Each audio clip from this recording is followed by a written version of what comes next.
ठाणेकरांना समस्येच्या विळख्यातून बाहेर काढा. शिवसेनेच्या शिष्टमंडळानं घेतली पालिका आयुक्तांची भेट. कचरा, पाणी, गरीब महिलांना व दिव्यांग बांधवांना योजनेचा न मिळालेला लाभ, सीसीटीव्ही कॅमेरे बसवण्यात न आल्यानं नागरिकांची सुरक्षा, अनधिकृत बांधकाम, क्लस्टर योजना, रेंटलची घरे, स्मशानभूमी तसेच शहरातील व घोडबंदर वाहतूक कोंडी अशा अनेक समस्यांनी नागरिकांना ग्रासलाय.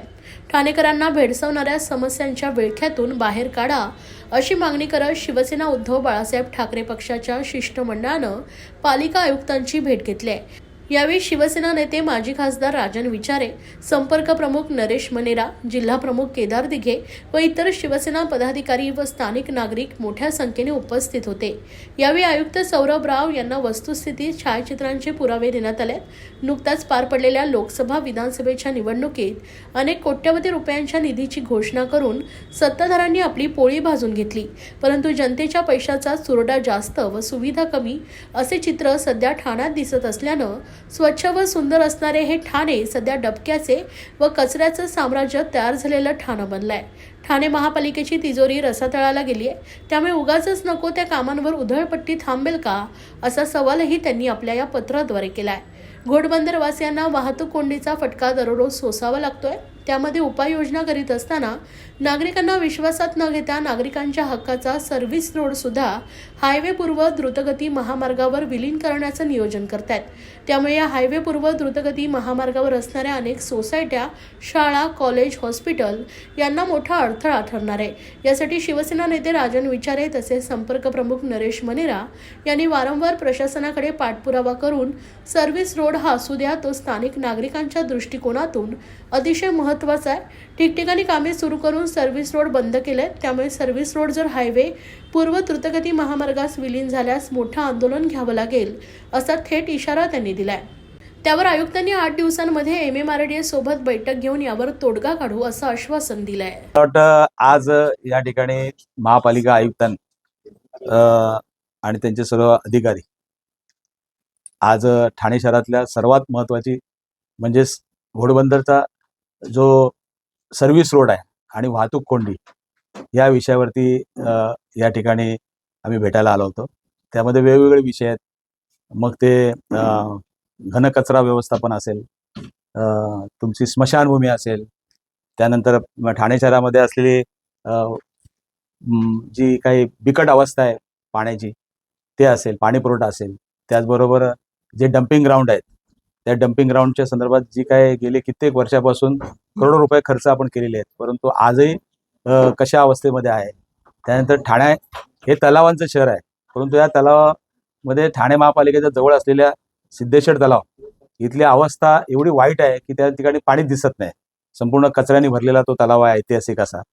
त्यानंतर मासुंदा तलाव, शिवाजी मैदान, त्यानंतर इतर काही विषय जे आहेत, जे आज फ्लायओव्हर जे बनलेले आहेत त्या फ्लायओव्हरच्या खाली अनैतिक जे धंदे चालू आहेत. त्याचबरोबर BSUPच्या योजनेअंतर्गत जी काय पर्यायी घरं दिलेल्या आहेत त्या ठिकाणी त्या घरांचा वापर गैरपद्धतीने चालू आहेत. कित्येक ठिकाणी अनधिकृत बांधकाम या ठिकाणी चालू आहेत महापालिकेच्या नावावरती. असे भरपूर विषय आहेत. या संदर्भामध्ये आयुक्तांचं लक्ष त्या ठिकाणी वेधलं होतं. सर्वात महत्त्वाची म्हणजे आज तुम्ही बघितलं असेल ठाणे शहरातला सर्वात ज्वलंत विषय म्हणजे वाहतूक कोंडी. आज तुम्ही बघितलं असेल घोडबंदर येथून जर समजा आपल्याला इकडे यायचं असेल, आज तुम्ही बघितलं असेल नवीन जुनं ठाणं आणि नवीन ठाणं म्हणजे तुम्ही जर माझेवड्या नाक्यापासून जर घोडबंदरला लास्ट गायमुखपर्यंत तुम्ही जर गेलात तर हे नवीन ठाणं आहे. आणि या नवीन ठाण्याची तुम्ही जर लोकसंख्या लक्षात घेतली असता जवळजवळ 10 लाखाच्या वरती त्या ठिकाणी ही लोकसंख्या आहे.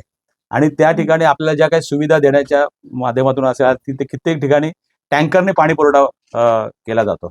आणि त्या सोसायटीतल्या सर्व सदस्यांना त्या ठिकाणी पाणीपट्टी भरत असताना सुद्धा किंवा इतर जे महापालिकेचे जे टॅक्स आहेत ते भरत असताना सुद्धा त्या ठिकाणी मग ते वेगवेगळ्या कराच्या माध्यमातून ते त्या ठिकाणी भरले जातात, परंतु त्यांना सुविधा व्यवस्थित मिळत नाहीत.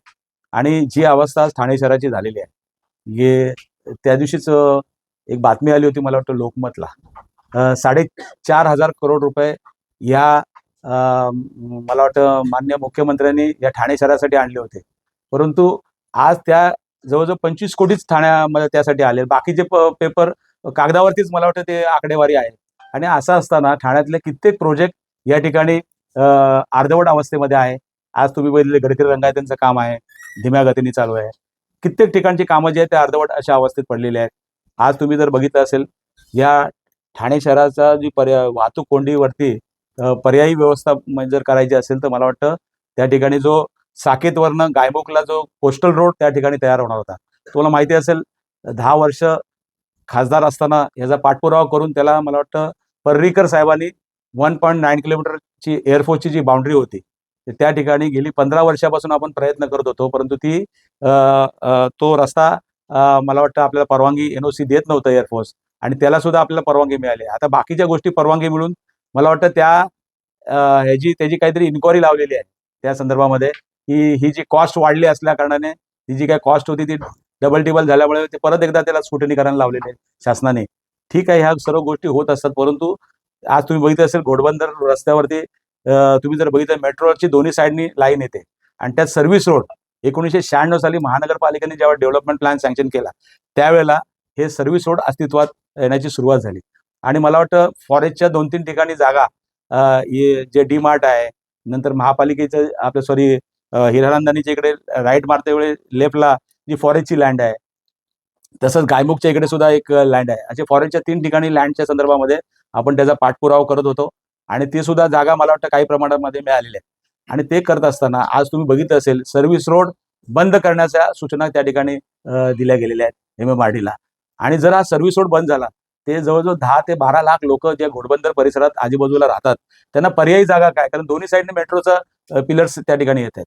आणि असं असताना घोडबंदर वासियांचे जे काही हाल होतील, आजही घोडबंदरला वरनं जर इकडे यायचं असेल तर जवळजवळ 1.25 तास साहेब या ठाणे शहरामध्ये यावं लागतात.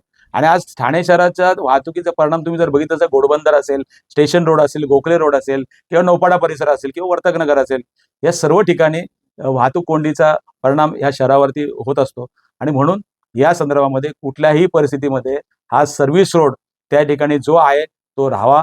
त्या ठिकाणी असलेल्या ज्या काही पाण्याच्या लाईन्स ज्या गटारामधून टाकलेल्या आहेत त्या ठिकाणी काढून त्याची सुद्धा डक्टद्वारे त्या त्या त्या हे बंदिस्त करावेत, जेणेकरून त्यावेळेला प्रत्येक वेळेला ते रस्ते खणले जाणार नाहीत. या दृष्टिकोनातून आम्ही आयुक्तांना विनंती केलेली आहे